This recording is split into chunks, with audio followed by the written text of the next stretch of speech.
ምዕራፍ 24 የባቢሎን ንጉሥ ናቡከደነፆር የይሁዳን ንጉሥ የኢዮአቄምን ልጅ ኢኮንያንን የይሁዳንም አለቆች ጠራቢዎችንና ብረት ሠራተኞችን ከኢየሩሳሌም ማርኮ ወደ ባቢሎን ካፈለሳቸው በኋላ እግዚአብሔር አሳየኝ። እነሆም በእግዚአብሔር መቅደስ ፊት 2 ቅርጫት በለስ ተቀምጠው ነበር። በአንደኛይቱ ቅርጫት አስቀድሞ እንደ ደረሰ በለስ የሚመስል እጅግ መልካም በለስ ነበረባት።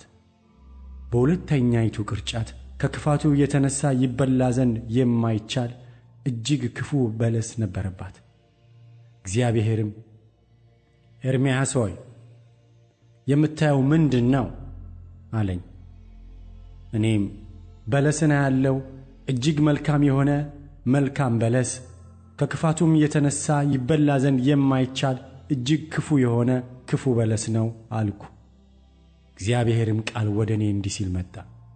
የእስራኤል አምላክ እግዚአብሔር እንዲህ ይላል፣ እንደዚህ እንደ መልካሙ በለስ እንዲሁ ከዚህ ስፍራ ወደ ከለዳውያን ምድር የሰደድኩትን የይሁዳን ምርኮ ለበጎነት እመለከተዋለሁ።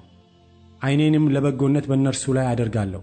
ወደዚችም ምድር እመልሳቸዋለሁ።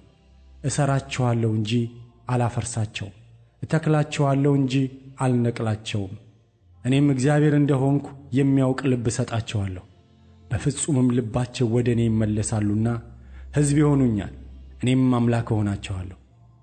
እግዚአብሔርም እንዲህ ይላል፣ ከክፋቱ የተነሳ ይበላ ዘንድ እንደማይቻል እንደ ክፉ በለስ እንዲሁ የይሁዳን ንጉሥ ሴዴቅያስን አለቆቹንም በዚችም አገር የሚቀሩትን የኢየሩሳሌምን ቅሬታ በግብፅ አገር የሚቀመጡትን እጥላቸዋለሁ።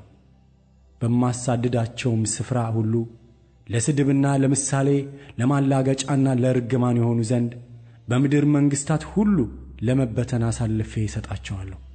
ለእነርሱና ለአባቶቻቸውም ከሰጠኋቸው ምድር እስኪጠፉ ድረስ በመካከላቸው ሰይፍንና ራብን ቸነፈርንም እሰድዳለሁ።